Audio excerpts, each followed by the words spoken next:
그때에 솔로몬이 이르되 여호와께서 캄캄한 데 계시겠다 말씀하셨사오나 내가 참으로 주를 위하여 계실 성전을 건축하였사오니 주께서 영원히 계실 처소로소이다 하고 얼굴을 돌이켜 이스라엘의 온 회중을 위하여 축복하니 그때에 이스라엘의 온 회중이 서 있더라.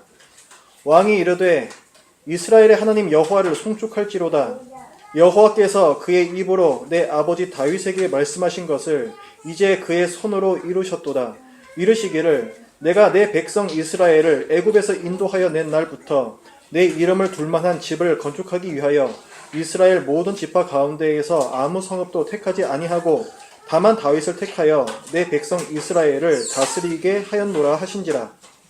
내 아버지 다윗이 이스라엘의 하나님 여호와의 이름을 위하여 성전을 건축할 마음이 있었더니 여호와께서 내 아버지 다윗에게 이르시되 네가 내 이름을 위하여 성전을 건축할 마음이 있으니 이 마음이 네게 있는 것이 좋도다. 그러나 너는 그 성전을 건축하지 못할 것이요 네 몸에서 낳을 네 아들 그가 내 이름을 위하여 성전을 건축하리라 하시더니 이제 여호와께서 말씀하신 대로 이르시도다.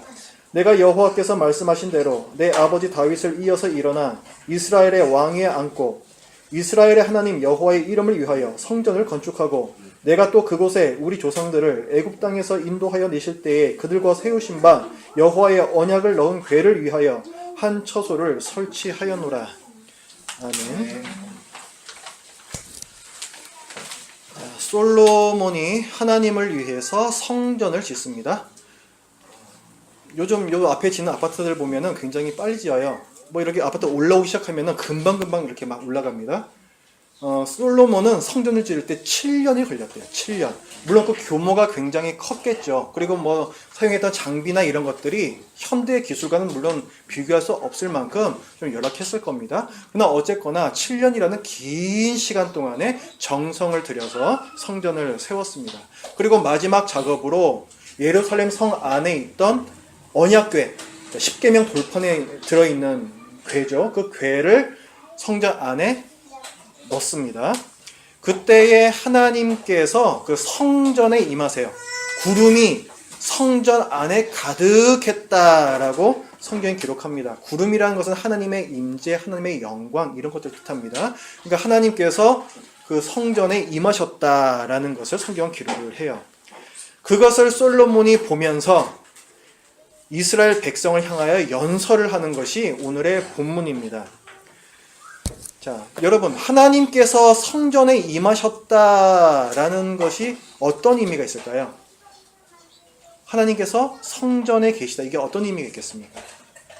여러 가지 의미가 있겠지만은 가장 중요한 것은 성전은 이스라엘 백성 중에 있는 거잖아요. 그러니까 하나님께서 이스라엘 백성과 함께 계시다.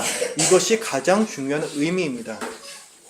이제 그 얘기를 갖다가 오늘 연설 통해서 하는 거예요. 그 얘기를 갖다가 계속 쭉 한 다음에 솔로몬이 이제 20절에서 우리가 아까 읽었던 그 20절에서 총평을 합니다. 그러니까 이것이 어떤 의미가 있는지를 한마디로 이제 얘기를 하는데 그 20절 우리 한 목소리로 읽어봅니다. 시작. 이제 여호와께서 말씀하신 대로 이루시도다. 내가 여호와께서 말씀하신 대로 내 아버지 다윗을 이어서 일어나 이스라엘의 왕위에 앉고 이스라엘의 하나님 여호와의 이름을 위하여 성전을 건축하고 거기까지 보겠습니다. 자, 하나님께서 솔로몬의 아버지 다윗 왕에게 약속을 하셨다라는 거예요. 약속을 하셨는데 그것을 이제 이루셨다 이렇게 얘기합니다. 20절에 그렇게 시작하죠. 이제 여호와께서 말씀하신 대로 이루시도다 이렇게 얘기를 하는 거예요. 15절에서도 같은 얘기를 합니다. 15절도 같이 읽어봅니다. 시작. 왕이 이르되 이스라엘의 하나님 여호와를 송축할지로다. 여호와께서 그의 입으로 내 아버지 다윗에게 말씀하신 것을 이제 그의 손으로 이루셨도다. 네, 거기까지. 거기도 중간에서 보면 그렇게 나오죠. 여호와께서 그의 입으로 내 아버지 다윗에게 말씀하신 것을 이제 그의 손으로 이루셨도다. 이렇게 나오죠. 다윗 왕에게 약속하셨던 것을 이제 이루셨다. 이렇게 말씀을 하는 거예요. 그럼 과연 하나님께서 다윗 왕에게 약속하셨던 그 내용은 무엇인가? 그 내용은 사무엘하 7장에 나옵니다. 어떤 내용? 그냥 들으세요. 어떤 내용이냐면은 이때가 어떤 때냐면은 다윗이 하나님을 위해서 성전을 지어드리려고 그래요. 자기는 백향목, 그 최고급 목재로 지은 좋은 궁에 사는데, 그런데 하나님께서는 그냥 여전히 성막에 계시단 말이죠. 누추한 곳에 계시니까 그게 너무 죄송한 거예요. 그래서 제가 하나님을 위해서 좋은 궁을, 이 성전을 지어드리겠습니다. 이런 마음이 들었어요. 자, 그런데 하나님께서는 그것을 하지 말라 그러십니다. 그리고 오히려 다윗에게 약속을 해주세요. 내가 너를 위하여 집을 세우겠다.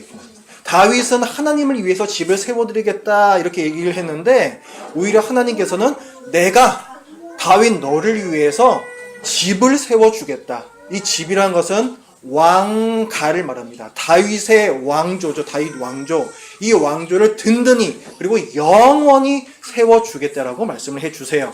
그리고 네가 성전을 짓겠다, 이 마음은 참 좋은데 너 말고 네 아들 솔로몬을 통해 짓게 하겠다라고 약속을 하십니다. 자, 그러니까 오늘 지금 본문에서 하나님께서 다윗 왕에게 약속하셨던 내용은 바로 이 얘기를 하는 거예요. 자, 이 약속 후에 하나님께서 다윗에게 이 약속을 해주신 다음에 참 많은 우여곡절이 있었습니다. 이 일이 있은 후에 얼마 되지 않아서 다윗이 밧세바라는 여인과 동침합니다. 이 밧세바라는 여인은 남편이 있는 유부녀였어요. 그러니까 간음을 저지른 거죠, 다윗 왕이. 그리고 이 여인의 남편이었던 우리야, 이 우리야는 당시 다윗의 충성스러운 장수였습니다. 이 장수를 계획적으로 죽여요. 그러니까 다윗이 죄를 저지른 거죠. 간음죄와 살인죄, 굉장히 큰 죄를 저지른 것입니다. 그 다음에 또 다윗의 그 아들 중에서 암논이라는 아들이 있었어요. 근데 이 암논이 그 배다른 누이 동생 다말이라는 누이 동생을 겁탈을 합니다. 그리고 이 다말의 친오빠였던 압살롬이 거기에 대해서 이제 그 앙심을 품고 그 자기 누이 동생을 겁탈한 암논을 죽여요. 그리고 또 이 압살롬은 나중에 자기 아버지 다윗에게 반역을 저지릅니다. 자기가 왕이 되고 싶어서. 그리고 또 다윗의 또 다른 아들 아도니아라는 사람이 있는데, 이 아도니아라는 사람도 왕이 되고 싶어서 반역을 일으킵니다. 어떻습니까? 지금 제가 말씀드리는 것들은 다 잘못된 일들이죠? 다 죄입니다. 하나님 나라라는 이름에 걸맞지 않는 행동들이죠. 하나님 나라의 본질은 하나님의 다스리심이 있어요. 왜 하나님 나라라고 부릅니까? 하나님께서 왕이신 나라이기 때문에 하나님 나라라고 부르는 거예요.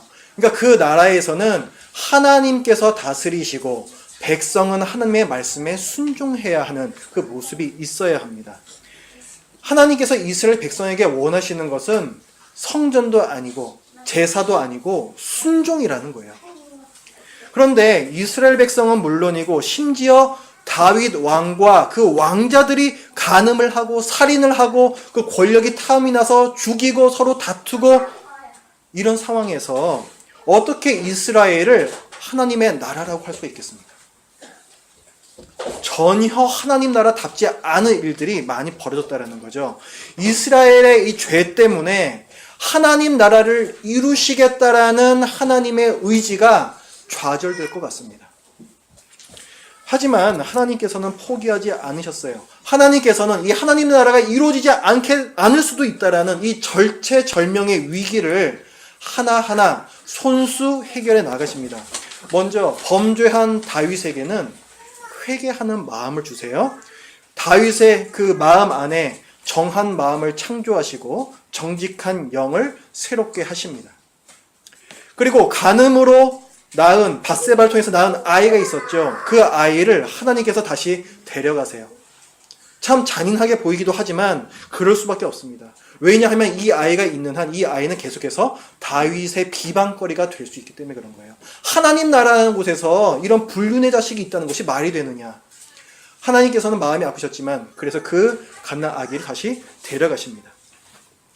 그리고 왕이 되고 싶어서 반역한 사람들, 그 반역의 음모들을 하나님의 지혜로 모두 다 무산시켜 버리시고 또 반역을 일으킨 자들을 모두 죽음에 이르게 하십니다. 이렇듯 하나님께서는 하나님 나라에 어울리지 않는 이런 모든 죄와 불의의 문제들을 친히 해결을 하십니다. 이 모든 위기를 극복하면서 나라가 굳건히 세워지고 그리고 오늘 본문에서 보는 것처럼 성전이 완공이 됩니다.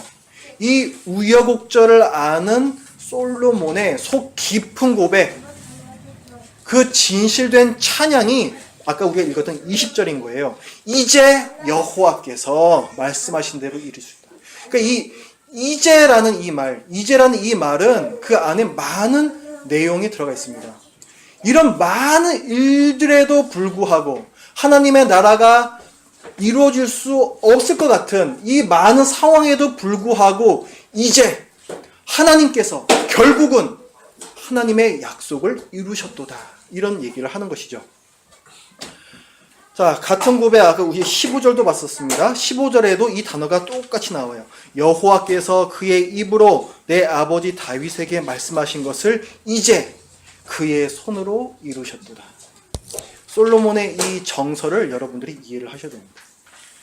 그러니까 백성의 끊임없는 범죄에도 불구하고 하나님께서 당신의 나라를 세우셨다는 이 사실, 이것은 굉장히 중요한 사건이죠. 이것은 그 자체로도 물론 중요하지만 이 기록을 읽는 사람들에게도 대단히 중요한 의미를 가집니다. 자, 이 열왕기는요. 이 열왕기는 이 이스라엘이라는 이 나라가 모두 망하고 남유다 백성이 바벨론이라는 나라에 포로로 끌려갔을 당시에 기록이 되었습니다.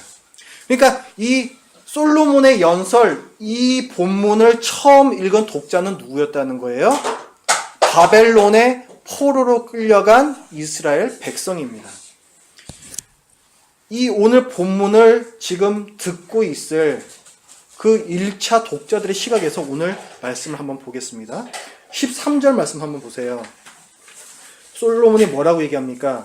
내가 참으로 주를 위하여 계실 성전을 건축하였사오니 주께서 영원히 계실 처소로소이다. 이 성전은 하나님께서 영원히 계실 곳입니다. 이렇게 고백을 했잖아요. 근데 지금 포로로 끌려간 이스라엘 백성들이 보기에 현실은 어떻습니까? 성전이 있어요? 없어요? 없어요. 바벨론이 이 이스라엘 쳐들어와 가지고 온 나라를 불태워버렸습니다. 성전을 다 깨 부숴버렸어요. 남아난 게 없습니다. 근데 무슨 영원히 계실 처소로소이다. 어떻습니까? 여러분 생각해 보세요. 하나님께서 성전에 계시다라는 것은 어떤 의미라 그랬습니까? 하나님께서 누구와 함께 계시다? 이스라엘 백성과 함께 계시다라는 의미라 그랬죠. 그러니까 성전이 무너졌다. 이것은 거꾸로 무슨 의미일까요? 하나님께서 이스라엘 백성을 떠나셨다. 하나님께서 이스라엘 백성을 버리셨다. 이런 뜻입니다. 실제로 이스라엘 백성들이 포로로 끌려간 이 시대의 선지자들은 그 얘기를 했습니다. 하나님의 영광이 너희를 떠났다라고 얘기를 해요. 에스겔 선지서는 하나님께서 성전을 떠나셨고 성전뿐만이 아니라 예루살렘을 떠나셨다. 이것을 얘기를 합니다. 왜? 이스라엘이 우상을 숭배하고 계속해서 불의를 저질렀기 때문이다. 이렇게 고발을 해요. 생각해 보세요. 거룩하신 하나님께서 어떻게 죄인들과 함께 계실 수가 있겠습니까? 이스라엘이 하나님께 불순종했기 때문에 하나님께서는 그들과 함께 계실 수가 없는 것이죠. 성전이 깨지고 나라가 망한 이 상황에서 이스라엘 백성들이 심각하게 고민을 분명히 했을 겁니다. 하나님께서는 우리를 완전히 버리셨는가? 범죄한 우리는 하나님께 과연 용서받을 수 있는가? 포로로 끌려간 그들의 가장 큰 고민은 분명히 그거였다는 거죠. 이런 사람들에게 오늘 말씀 20절에서 말하는 것처럼 이제 여호와께서 말씀하신 대로 이루시도다. 이 말씀은 또한 어떻게 다가왔을까요? 이제 여호와께서 말씀하신 대로 이루시도다. 여기에는 많은 의미가 있다고 그랬죠? 사람들의 그 다윗 왕과 그 아들들과 그 백성들의 수많은 범죄에도 불구하고 하나님께서 결국 이루어내셨다라는 의미가 그에 있다 그랬죠. 그러니까 지금 이 똑같은 말씀을 읽고 있는 이 포로로 있는 이스라엘 백성들도 그 뉘앙스를 가지는 거예요.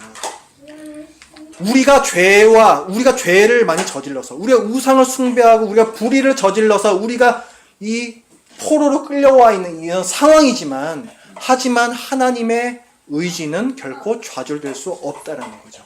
하나님의 나라는 결코 무너질 수 없다라는 거. 그러니까 어떻습니까? 오늘의 이 말씀은 포로로 끌려간 이스라엘 백성들에게 절망이 됐을까요? 아니면 소망이 됐을까요? 소망이 되는 말씀입니다. 여호와께서 성전에 영원히 계시겠다고 했는데 왜 성전이 없어? 하나님께서 우리를 버리셨구만. 절망이네. 이것이 아니라 그럼에도 불구하고 하나님의 나라는 영원할 것이라는 소망의 말씀으로 그들에겐 다가오는 거예요. 그러니까 이스라엘에게는 아직도 희망이 있습니다. 내가 다윗의 왕위를 영원하게 하리라 라는 이 하나님의 약속이 반드시 이루어질 것이라는 희망을 이들은 가지게 되는 거죠. 그리고 이 하나님께서 이 백성들을 그 먼 옛날 애굽에서부터 데리고 나오실 때 하신 약속이 있죠. 나는 너희의 하나님이 되고 너희는 내 백성이 되리라. 시내산에서 주신 언약입니다. 이 약속도 반드시 이루어질 것을 이 백성들은 확신했습니다. 21절 말씀에 그게 나오죠. 내가 또 그곳에 우리 조상들을 애굽 땅에서 인도하여 내실 때에 그들과 세우신 바 여호와의 언약을 넣은 궤를 성전에 두었다. 이렇게 얘기하잖아요. 성전 안에 있는 것은 언약궤. 그 안에 있는 그 언약궤의 가장 중요한 내용은 하나님께서는 여전히 너희 하나님이 되실 거라는 그 내용이죠. 그것을 아는 이스라엘 백성들은 바벨론 종살이에서도 해방될 것을 희망을 가질 수가 있었습니다. 자, 포로기에 있었던 많은 선지자들도 단순히 이스라엘 백성들의 죄를 고발하는 것으로 끝나지 않았어요. 이스라엘의 회복에 대해서도 계속해서 예언했습니다. 아까 여호와의 영광이 너희를 떠나갔다 예언했던 그 에스겔도요. 그 뒷부분에 가면 이렇게 예언을 해요.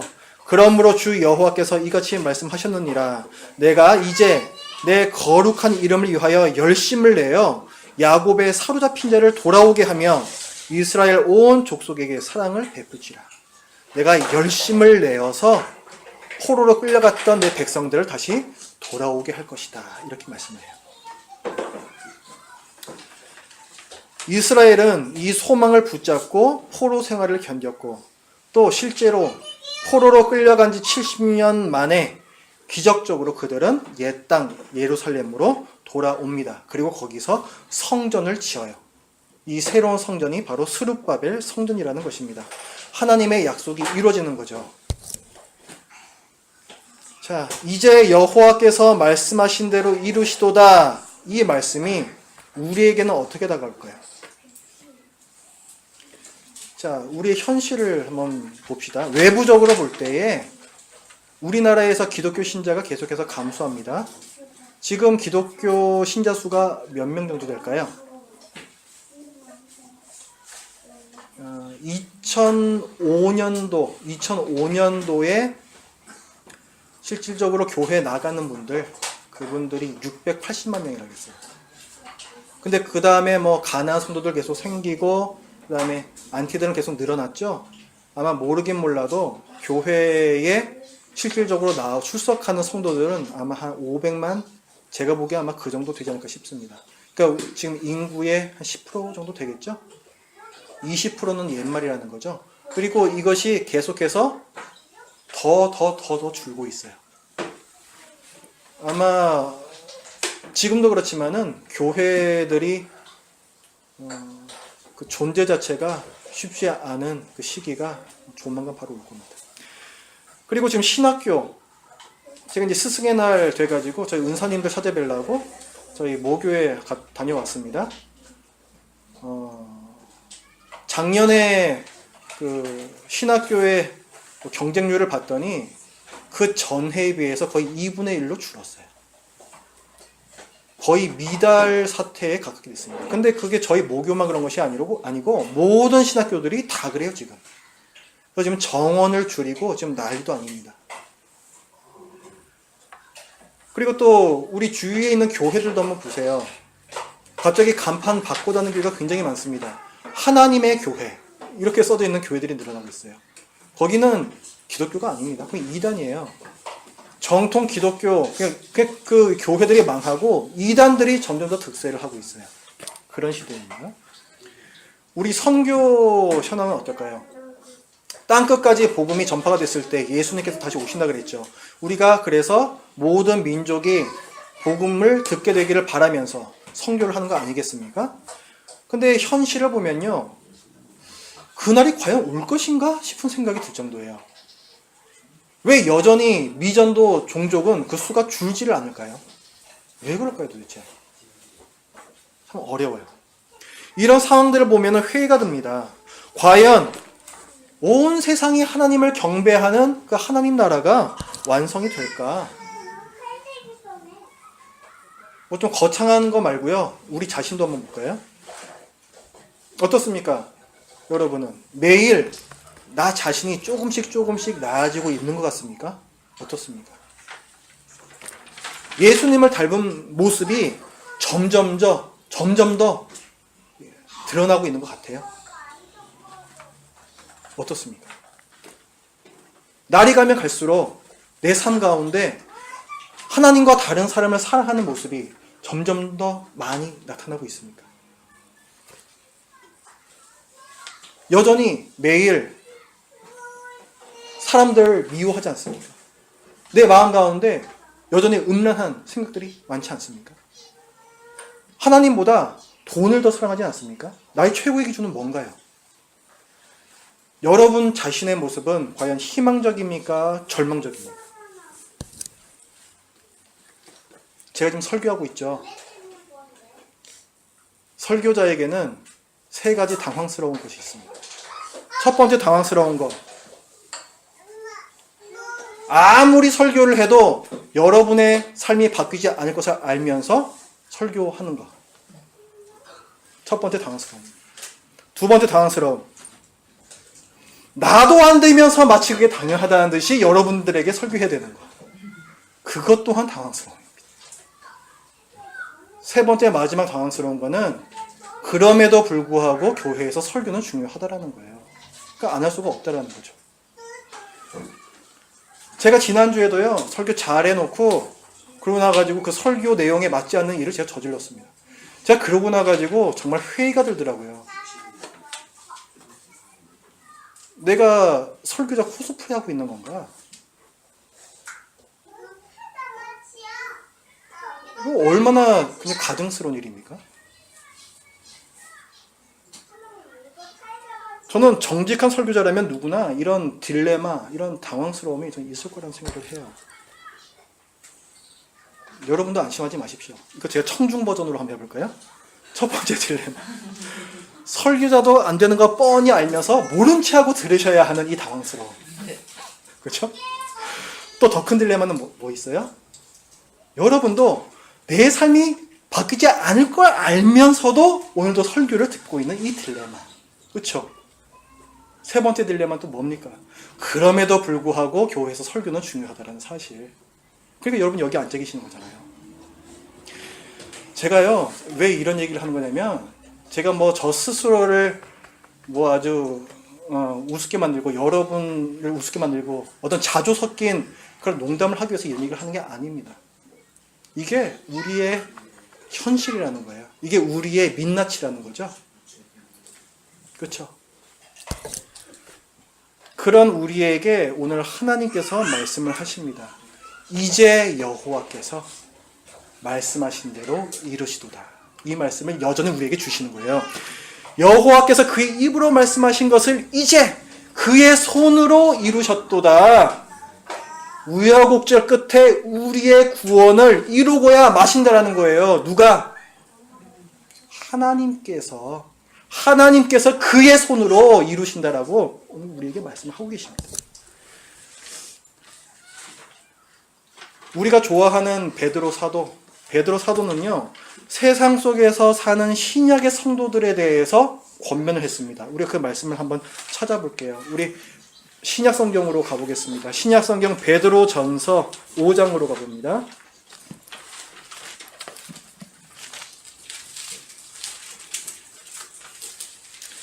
베드로 전서 거의 가장 마지막입니다. 베드로 전서 5장 13절 같이 읽습니다. 시작. 택하심을 함께 받은 바벨론에 있는 교회가 너에게 문안하고 내 아들 마가도 그리하느니라. 아멘. 여기 보세요. 택하심을 함께 받은 바벨론에 있는 교회가 너희에게 문안한다 이렇게 얘기하죠. 지금 사도 베드로가 지금 핍박을 받아서 세상에 흩어져 있는 성도들에게 편지를 보냈는데 마지막에 이렇게 인사를 합니다. 자, 누가 너희들에게 인사를 하는가? 바벨론에 있는 교회가 너희에게 인사한다 이렇게 얘기를 해요. 사도 베드로 시대는요, 바벨론 시대가 아닙니다. 바벨론 벌써 망했고요. 바벨론을 망하게 했던 페르시아도 이미 망했고요. 지금은 로마 시대예요, 로마 시대. 그런데 뭐라고 표현을 해요? 바벨론에 있는 교회가 너희에게 문안한다 이렇게 얘기를 하죠. 교회를, 이 신약의 교회를 바벨론에 살고 있는 하나님 백성이다 이렇게 표현하는 거예요. 이게 무슨 의미일까요? 비참하다는 거죠. 우리가 아까 우리 외부적인 상을 받고 우리 자신의 상을 받잖아요. 비참하잖아요. 절망적이잖아요. 그걸 얘기하는 거예요. 우리는 바벨론에 있는 교회입니다. 이 세상에 있는 이 신약의 교회는 바벨론에 끌려가 있는 이스라엘 백성과 같아요. 내 모습을 보고 내 주위상을 보면은 항상 절망할 수밖에 없습니다. 그런 세상을 사는 성도는 어떻게 살아야 하는가를 사도 베드로가 얘기를 하거든요. 자, 그 위로 좀 올라오셔가지고 7절 보세요. 7절 뭐라고 얘기합니까? 너희 염려를 다 주께 맡기라. 이는 그가 너희를 돌보심이라. 이건 뭐예요? 주님을 신뢰하라는 거죠? 너희가 참 어려울 거야. 근데 주님을 신뢰해. 이걸 얘기해요. 그 밑에 8절은 뭘 얘기합니까? 근신하라 깨어라. 너희 대장 마귀가 우는 사자같이 두루다니며 삼킬 자를 찾나니 뭐예요? 너희는 계속해서 죄의 유혹을 받을 거야. 그러니까 조심해. 싸워! 이 얘기를 좀 하고 있는 거죠? 그러니까 이건 뭐예요? 우리 신앙의 순결을 얘기하는 거예요. 우리 신앙의 순결. 그러니까 두 가지를 얘기하는 겁니다. 베드로는 신뢰와 순결을 얘기해요. 신랑이신 그리스도께서 이 땅에 다시 오실 때까지 교회는 신부의 품위를 지켜야 한다는 거예요. 그렇죠? 이게 마땅한데 근데 어떻다라는 거예요? 우리는 자꾸 실패한다라는 거죠. 예수님께서 다시 오시는 날 과연 이런 우리를 거룩한 신부로 예수님께서 맞이해 주실까요? 어떨 것 같습니까? 베드로 사도는 그런 우리를 격려를 합니다. 밑으로 내려오셔가지고 10절 말씀을 보세요. 10절 말씀 같이 읽습니다. 시작. 모든 은혜의 하나님 곧 그리스도 안에서 너희를 부르사 자기의 영원한 영광에 들어가게 하신 이가 잠깐 고난을 당한 너희를 친히 온전하게 하시며 굳건하게 하시며 강하게 하시며 털을 견고하게 하시리라. 이렇게 나오죠? 자, 뭐라 그래요? 잠깐 고난을 당한 너희를 우리 꼴을 보면은 참 한심하고 비참한데 그런 우리를 어떻게 하신다는 거예요? 온전하게 하신대요. 온전하게 하시며 굳건하게 하시며 강하게 하시며 털을 견고하게 하시리라. 너희는 반드시 구원 받을 것이다. 너희는 반드시 거룩한 신부가 될 것이다. 이렇게 얘기를 하는 거죠. 근데 그걸 누가 그렇게 하신다라는 거예요? 주어가 있잖아요. 뭐라고 돼 있어요? 모든 은혜의 하나님이라고 되잖아요. 모든 은혜의 하나님. 그 다음에 뭐라 나옵니까? 너희를 부르사 그리스도 안에서 너희를 부르신 그 은혜의 하나님께서 너희를 온전하게 하시고 너희를 완전하시게 하는 그 은혜까지도 주신다는 거예요. 그래서 모든 은혜의 하나님이죠. 그렇죠? 하나님께서 이 모든 일을 이루신다는 거예요. 우리 주님께서 그러면 어떻게 될까요? 우리 주님께서 이 세상에 오시는 마지막 날에 하나님 나라가 완성되는 그날에 우리의 구원이 완성되는 그날에 우리도 솔로몬처럼 고백하게 될 겁니다. 이제 여호와께서 말씀하신 대로 이루시도다. 솔로몬의 연설이 바벨론의 포로로 끌려간 이스라엘 백성에게 희망을 줬듯이 그의 연설은 바벨론에 있는 교회와 같은 오늘날 그리스도인들, 우리에게도 동일한 희망을 줍니다. 구원의 소망은 오직 하나님께 있는 거예요. 우리가 마땅히 주님의 순결한 신부로 살기 위해서 노력해야 하지만 그것은 결코 우리의 구원의 근거가 될 수가 없습니다. 우리가 구원받는 이유는 그리스도 안에서 우리를 부르시고 우리를 친히 온전케 하시는 모든 은혜의 하나님께 있는 것입니다. 신실하지 않은 우리를 끝까지 포기하지 않으시는 이 신실하신 하나님께 구원의 소망을 두시기 바랍니다. 그리고 그 감사함으로 신부의 품위를 지키기 위해 힘쓰는 또 우리 모두가 되기를 바랍니다. 기도합니다. 하나님 아버지, 바벨론에 있는 교회로 저희들을 말씀해 주시고 또 그 안에서 사는 저희의 삶이 얼마나 어렵고 빡빡한지 주님께서 다 안다 말씀해 주시고, 그러나 이런 절망스러운 환경과 우리의 모습에도 불구하고 하나님의 백성으로서 포기하지 않으시며 끝까지 우리를 구원해 내시는 그 하나님의 은혜를 말씀해 주시니 참으로 감사합니다.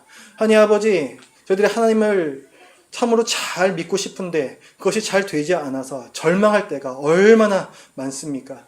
그러나 하나님, 그런 우리의 모습에 절망하지 않고 오직 모든 은혜를 주시는 그 하나님께 소망을 두고 구원의 근거를 두며 그로 말미암아 그 감사함으로 더더욱 하나님의 백성답게 살아가는 우리 모두 되게 하여 주시옵소서. 예수님의 이름으로 기도드립니다. 아멘.